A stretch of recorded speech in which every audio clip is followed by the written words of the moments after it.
नमस्कार, स्वागत है आप सभी का।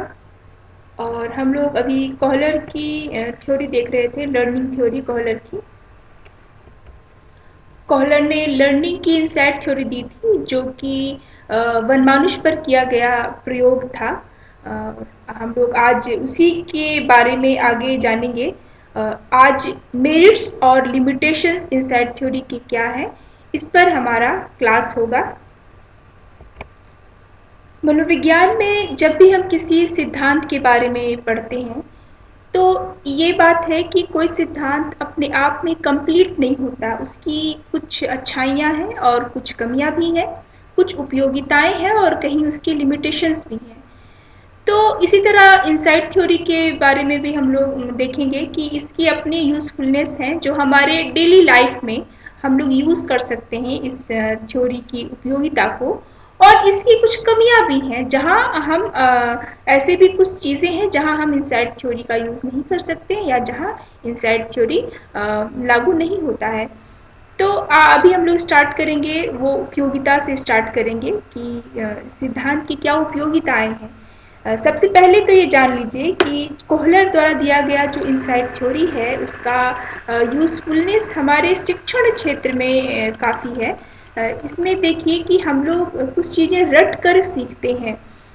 और अगर हम लोग कोई चीज़ रट कर सीखते हैं, तो ऐसा होता है, आप सभी के साथ होता होगा कि जब आप एग्ज़ाम हॉल में बैठे हैं और कोई एक चीज़ आप भूल गए, कोई एक पॉइंट, तो सारा चीज़ भूल गए। जब आप रट के कोई चीज़ सीखते हैं, तो ये चीज़ें होती हैं हम सबके साथ। लेकिन अगर हम चीज़ों को समझ गए हैं, उसे हम मेमोराइज़ ना करके उसे समझ के अगर हम लोग अपने दिमाग में रखते हैं, तो ऐसी चीज़ें नहीं होती हैं। और भले ही हम किताब की तरह नहीं आंसर बना पाएँ, लेकिन अपने शब्दों में भी हम आंसर लिख लेते हैं, अगर हम समझ कर पढ़े होते हैं तो।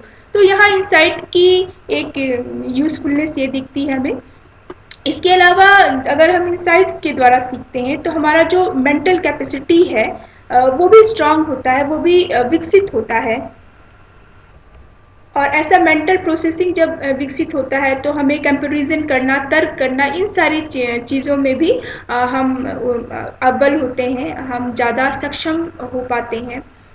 इसके बाद तीसरा पॉइंट आता है, जिसे क्रो एंड क्रो ने बताया है कि कोहलर का सूझ का सिद्धांत किसी विषय वस्तु के उच्च ज्ञान प्राप्ति में विशेष रूप से सहयोगी है, और साहित्य, कला एवं संगीत की शिक्षा के लिए भी यह अत्यंत महत्वपूर्ण है। क्योंकि इन साइट में कुछ चीज़ें ऐसी होती हैं जहाँ क्रिएटिविटी की भी बात आ जाती है। अगर हम ये बोले कि कोई कवि है और वो कविता लिखता है, तो कविता की जो लाइनें हैं, या फिर उससे तुकबंदी करना, या उसे इस तरह का अर्थ देना जिससे कि आपके पास आइडिया, नॉर्मल लोगों के पास, सबके पास ये आइडिया नहीं भी होता है, तो ये कहीं ना कहीं इंसाइट के कारण ही हो पाता है। इसके बाद इनसाइट थ्योरी की उपयोगिता इस बात पर भी है कि जो उन जहाँ पे आपका हायर मेंटल प्रोसेस चाहिए, या जिसे बोलते हैं ना कि मैथमेटिक्स या रेखागणित की जो समस्याएं हैं, तो अगर इस तरह की समस्याएं हैं या इस चीज़ों को हम सीखते हैं, तो वहाँ भी इनसाइट का इम्पोर्टेंस होता है।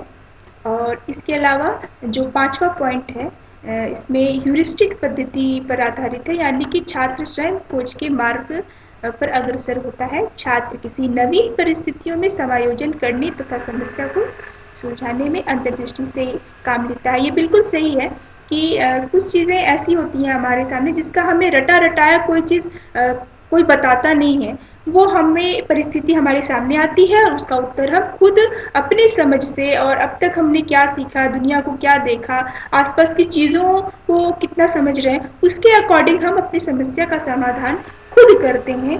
क्योंकि हमारे जीवन में आने वाली हर समस्या का रटा रटाया उत्तर हमारे पास नहीं होता है।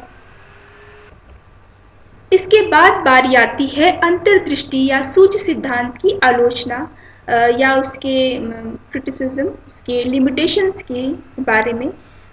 ऐसे तो देखें हम लोग कि जो सूझ सिद्धांत है उसका हमारे व्यवहारिक जीवन में, विशेष रूप से हमारे शिक्षण में, हमारे एकेडमिक या एजुकेशन में काफ़ी उपयोगिता है इसका।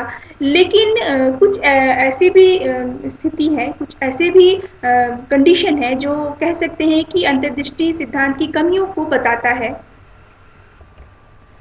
इस सिद्धांत की अगर आलोचनाओं की बात करें तो कुछ महत्वपूर्ण आलोचनाएं जो कि मनोवैज्ञानिकों ने की हैं, क्योंकि जब कोई मनोवैज्ञानिक सिद्धांत देता है तो जो अन्य मनोवैज्ञानिक हैं वो उस पर कमी निकालते हैं। तो ऐसे अन्य मनोवैज्ञानिक हैं ऐसे जो इनसाइट थ्योरी की कमियों के बारे में बताते हैं।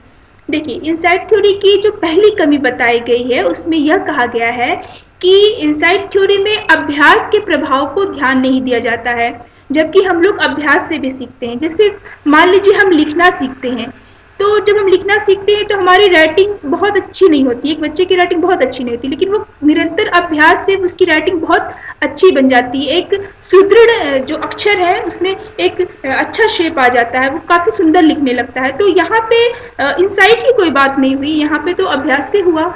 तो इसलिए जब हम सीखते हैं तो ये नहीं कह सकते कि सिर्फ और सिर्फ हम इनसाइट से सीखते हैं, हमारा अभ्यास भी है जो हमें सीखने के लिए एक कारक की तरह काम करता है। और इस तरह से इस सिद्धांत की आलोचना इस बात पर की गई कि यहाँ पे अभ्यास के प्रभाव को ध्यान नहीं दिया गया और सूझ अचानक प्राप्त होती है, किंतु व्यवहारिक स्तर पर देखा जाए तो ऐसा नहीं है। प्रसिद्ध मनोवैज्ञानिक आल्पोर्ट तथा डंकर का स्वयं का मानना है कि सूझ की क्रिया अचानक न होकर क्रमिक होती है। अतः यह जो बात है यह इस सिद्धांत की कमी है। इसके बाद कुछ अन्य मनोवैज्ञानिकों ने अपने स्टडी में ये क्लियर किया है कि सीखने में केवल सूझ, यहाँ पे सूझ की स्पेलिंग थोड़ी गलती है, इसके लिए माफ़ी चाहती हूँ, इनसाइट यहाँ गलती है। तो सूझ के द्वारा सिर्फ नहीं होती है, अनुबंधन के द्वारा भी होती है। जैसा कि आप लोग जानते हैं कि हम लोगों ने पेवलोव के और स्किनर के थ्योरी को देखा और वहाँ पे अनुबंधन की, कंडीशनिंग की बात आती है। और ये भी हम लोग देखें कि हम अपने लाइफ में कई बार कंडीशनिंग के द्वारा सीखते हैं। तो ये कहना गलत है कि सिर्फ और सिर्फ हम इंसाइट से ही सीखते हैं। सूझ सिद्धांत के सिद्धांत जो कंसेप्ट दिया गया है, हम अनुबंधन के द्वारा भी सीखते हैं। तो यह एक मैंने इसकी कमी कही जा सकती है। इसके बाद अन्य मनोवैज्ञानिक जिनका नाम बेंडूरा है और जिन्होंने ऑब्जर्वेशनल लर्निंग के बारे में बताया है, उनका कहना है कि हम जो सीखते हैं कोई भी चीज़ अपने लाइफ में, उसमें इंसाइट थ्योरी सिर्फ इनफ नहीं है। हम ऑब्जर्वेशन के द्वारा भी सीखते हैं, हम दूसरों को देखते हैं कि वो क्या कर रहा है और उसको फिर कॉपी करते हैं। विशेष रूप से जो छोटे बच्चे होते हैं जिनको आइडिया ही नहीं है, अपने आसपास की चीज़ों का आइडिया नहीं है कि वो कोई चीज़ का क्या यूज़ हो सकता है, तो उतने छोटे स्तर पर वो कोई चीज़ को अगर सीखता है तो ज़्यादातर संभावना होती है कि वह देख के सीखता है। अगर ये फलाना काम मम्मी पापा घर के बड़े या आसपास के लोग करते हैं तो वो काम उसे करना चाहिए। तो यहाँ पे बेंडूरा ने ये कहा है कि ऑब्जर्वेशन द्वारा भी सीखते हैं और यह एक कमी कही जा सकती है। और इस प्रकार से हम देखें कि अगर इस सिद्धांत की कुछ कमियां हैं तो इसकी अपनी उपयोगिता और विशेषताएं हैं जो हमारे दैनिक जीवन में उपयोगी हैं। हम अक्सर इसे इस्तेमाल करते हैं और देखा जाए तो इनसाइट थ्योरी का कुल मिलाकर अपने गुण और दोष हैं।